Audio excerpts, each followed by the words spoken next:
After 1.5 years of multiple first looks, trailers, songs, promotions, and altered release dates, the fourth installment of the Rohit Shetty cop universe, Sooryavanshi, is here. I want to get one thing out of the way without seeming to come across as a kiss ass. Rohit Shetty is a creator who is extremely successful, probably having one of the best track records in the box office in the last decade. Having an odd but undeniable grasp of how to work with stars and understand what works with the masses. His cinema is something that has the pitch of classic Manmohan Desai films and can be best described as our own Desi Michael Bay. People love to hate it, it is quite over the top in its treatment, but it always works out with the masses. While police officers Singham and Simba were restricted in their respective localities in the form of Shivgarh and Miramar, Sooryavanshi attempts at truly pointing out a national issue, making it the biggest installment of the cop universe, not only because of its scale, but because all three characters feature in this film. The movie portrays the functioning of an anti-terrorism squad and their attempts at curtailing an impending attack that is going to take place in Mumbai.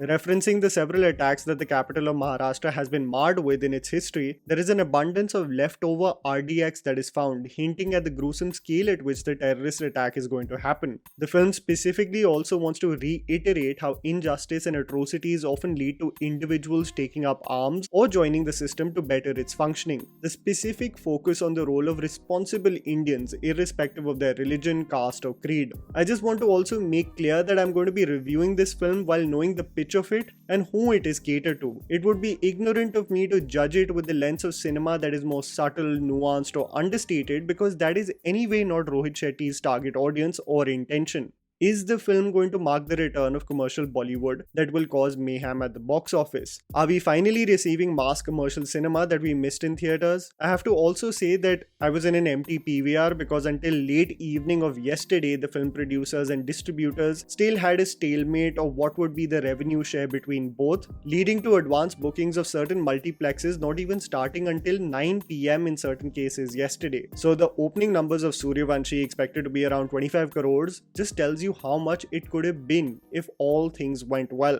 Getting right into it, here's me telling you the good and bad aspects of the film so that you guys can ultimately decide whether to watch it in theaters or not.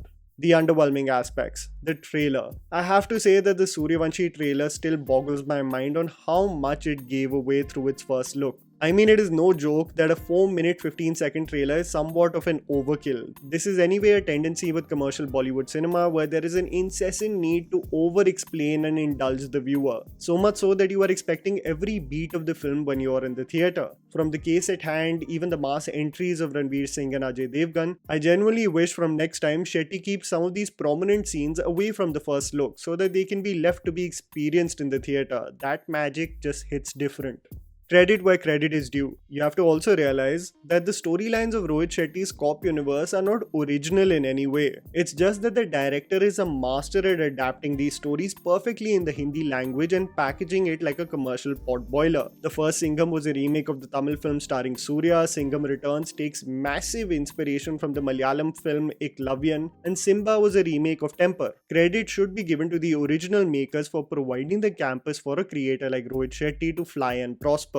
I also have to say that the music of this film is quite a debatable topic. While I was not a fan of the remake of Naja, there is a version of Tip Tip Barsa Pani that plays at the start of the second half of the film, and it reminded me of the rage that Katrina and Akshay Kumar created when they danced on Gale Lag Jaye and De Danadan. For all 90s kids, you know we were all obsessed with that dance number. Katrina looks absolutely breathtaking in this piece as well, and it is something really to marvel at.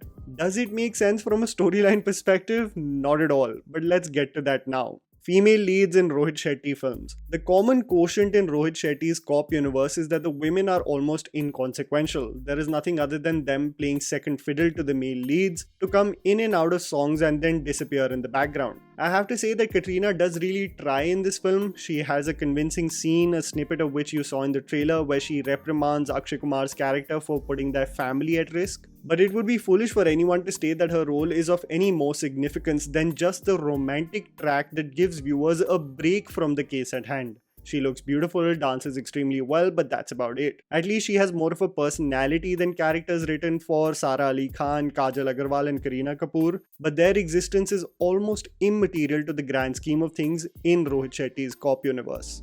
The good.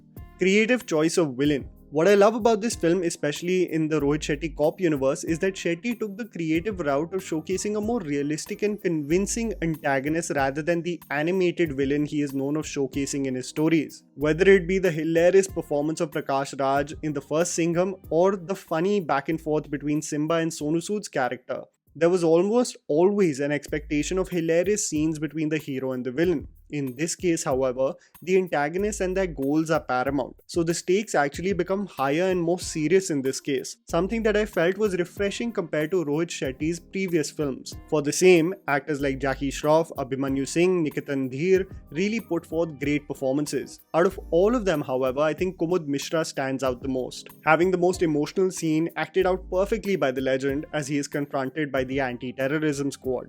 Action sequences. You cannot in any way deny that it is so commendable to see an actor like Akshay Kumar, who is 54 years old, and to witness the agility and spring in his body language that is still so youthful. You not only see the actor himself getting his hands dirty with little to no proof of body doubles being utilized, he is riding the bikes, he is jumping over rooftops doing parkour sequences, it is him hanging onto a moving helicopter from that said bike. You have to commend the physical capability of the actor, and it is great to see on the big screen. When the three actors share the screen space together, Ranveer Singh and Ajay Devgn are also given set pieces to beat up the bad guys, and that, followed by Shetty's magnificent way of integrating the background score, just makes it 10 times better. There is one shot with no cuts with a knife with Ranveer Singh and a callback to all of Devgan's iconic action shots from Singham that makes the second half of this film all that commercial cinema is known for, something that I'll get to later.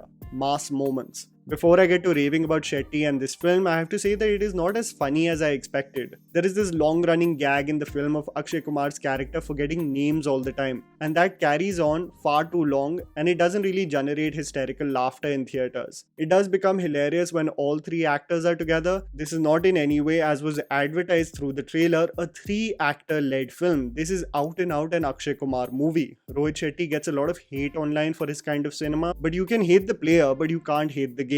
Everything from the entries, the action scenes, the pitch is carefully designed for that theater experience. And I have to say, Sooryavanshi has several moments that can generate mass hysteria in theaters. I still have to say that Akshay Kumar's entry could have been way more impactful. Without sounding like a hater, it just reminded me of how good Hrithik's entry was in War. But both Ranveer and Ajay Devgn's entry will definitely lead to a lot of cheering and hooting. The film tries to bring in the forefront also the message of communal harmony and what India represents in the form of unity and diversity. And this is especially enhanced through the song Hum Hindustani, which will definitely lead to a lot of clapping and cheering in theaters. It's beautifully captured. Second half and the police universe. The film goes absolutely bonkers in the second half, and this is a compliment, by the way. It is both a combination of hilarious writing and the slick action sequences that represents everything that a commercial mass entertainer promises a viewer. Ranveer Singh had said that Rohit Shetty told him ki Simba na tere mein bilkul bas gaya hai, and I have to say he is hilarious in the second half, especially the scene shared between Devgan and Kumar. Of course, it is over the top just to see Devgan tilt his shoulder to avoid a bazooka coming right in his way. Of course, it is rather odd to see Katrina holding Akshay's hand while the police is in the line of fire, but I have to say this really does deliver in everything it promised and more. The excitement I saw as I stepped out of the theater to see the other shows being houseful makes me think that Bollywood box office is going to be back with this film. And who better to start that journey than the combo of Akshay Kumar and Rohit Shetty. Mass Bollywood masala is exactly what this film delivers, and I'm all for it. And that was the video, guys. Write down in the comments below what you thought about the movie. Please don't forget to follow me on Instagram. The handle's right in front of you. Follow me at JammyPants4. Also, please support us by smashing the like button and subscribing to our channel for weekly content ahead. Thank you for watching.